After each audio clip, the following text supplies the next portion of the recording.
2, 3. Welcome to the Smartest Amazon Seller Podcast. I'm your host, Scott Needham. Today you get just me, and the goal of this podcast is to make you the smartest Amazon seller in the room, wherever you're at. And I'm going to cover something that I spent a good deal of analyzing myself. We're going to talk about some data insights that I've made that through the data that I've collected in building Smart Scout, the marketplace tool that many of you know, many of you use, and to help grow your businesses. So I made a report analyzing the characteristics of the top 10,000 Amazon sellers.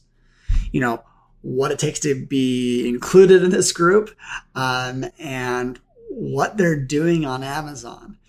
And I do think this shows that there is more than one way to have a very successful Amazon business. I've brought on many guests that have surprised me about different ways to be successful on Amazon. But if there's any characteristics that define them, I think that is very interesting. I'll share insights that I'm learning from this report that we put together. If you want to check it out, it is available on smartscout.com. Check out the reports section and top 10,000 Amazon sellers. But and there's a few insights that are just like worth knowing. So what does it take to become a top Amazon seller? Top 10,000. You need to be doing more than $2.6 million in revenue. That's kind of cool that there are 10,000 businesses that have really achieved scale.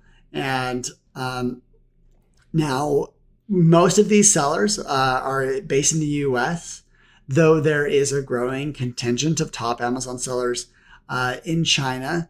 60% are in the US and about 30% are in China.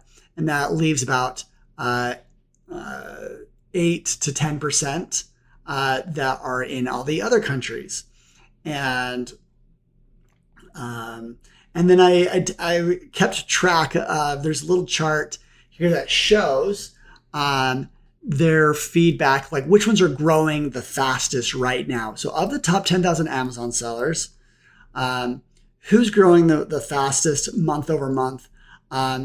Right now, I have, this chart is actually active and it updates every single time you check it to see who's winning. We break it down to all sellers, US sellers and China sellers, private label sellers, and then resellers. So right now, let's look at the 6-month growth, and they're actually kind of all the same. China sellers are doing better over the last 6 months in growing. This is looking at their feedback score over the last 6 months to see who is growing the most year over year.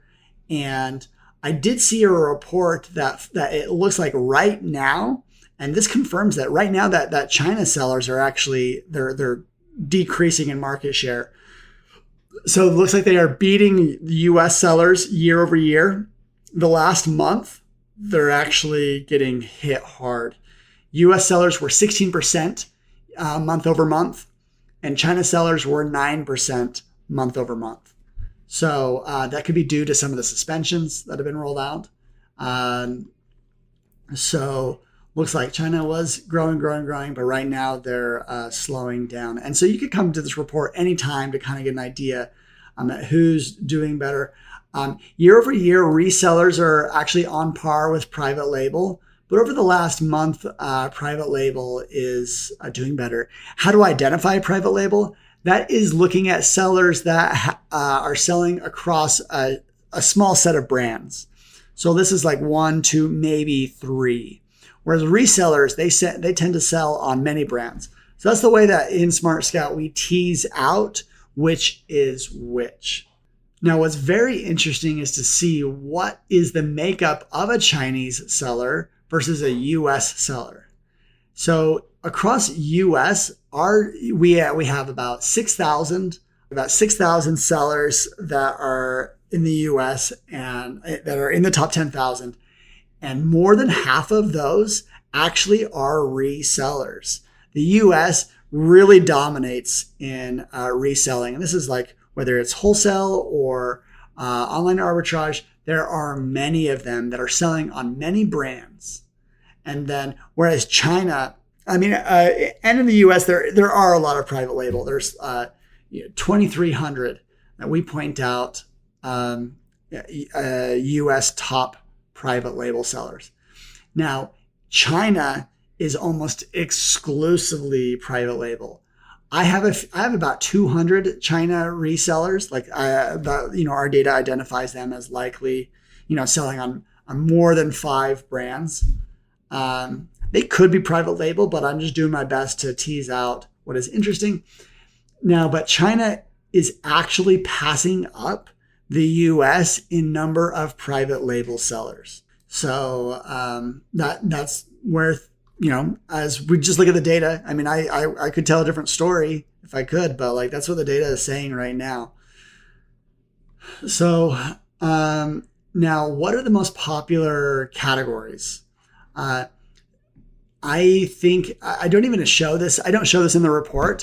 This is actually data behind the report. But what's really interesting is China does really well in some categories, and in other categories, they're just abysmal. Specifically, grocery and supplements space. US is just by far dominates that. Whereas when it comes to certain household and even clothing and tools and home improvement, that's where you see China do even better. But the top categories, the top 3 categories on Amazon for these sellers, we have 1,100 sellers in the clothing, 1,100 sellers in health and household, and down to 550 sellers in tools and 500 sellers in grocery. So those are the top ones. Just because, you're in a different category doesn't mean you can't make it to the top. There's plenty that are in baby, cell phones and toys and games and books and all that. But these are just the characteristics of the top 10,000 sellers. So I thought it would be interesting. And the number one most popular subcategory, though, is cell phone basic cases. So that's there are 89 sellers. Almost 1% of the top Amazon sellers are in cell phone basic cases. What a brutally competitive segment, but surely the sales are there, the sales volume. But you won't see me anytime jumping into that. Now, what is the reliance on these top sellers onto, their top product or their top brand? So private label sellers, their top ASIN on average represents 23% of their revenue, whereas for resellers, their top ASIN is around 15% of their revenue. So you'll see private label tends to put all their eggs in one basket. They're investing in a brand, they're investing in their leading product. Whereas resellers are usually a little bit more, they're spread out a little bit wider. That's very true for my business. And then again, I guess you could kind of say resellers usually have a top brand. So most resellers have 5+ brands. You'll see some that have 20, 30, 50, 100. I think BuyBoxer has 200-300. And but the top brand will, on average, represents for 20% of their revenue. I've always kind of thought the Pareto Principle applies in Amazon selling. That's the 80-20 rule, where 80% of your revenue will come from 20% of your products, or essentially 80% of your profit comes from 20% of your effort. So it's always good to think about that, so you can take a step back and focus on what's most important. There was this idea that we heard in Prosper where most people spend a lot of time. Most people are spending a lot of time trying to turn their duds into all right products, when really you should be turning your good products into great products, where you should really spend more time on what is successful, dial in on that, and don't waste time on stuff that you may only make a marginal increase. So most of these sellers, the majority of their revenue comes between 14 to 20 products. So, we can get, and my company is totally not a great example to follow in that we have too wide of a net, but most of people's revenue falls just in a small set of SKUs.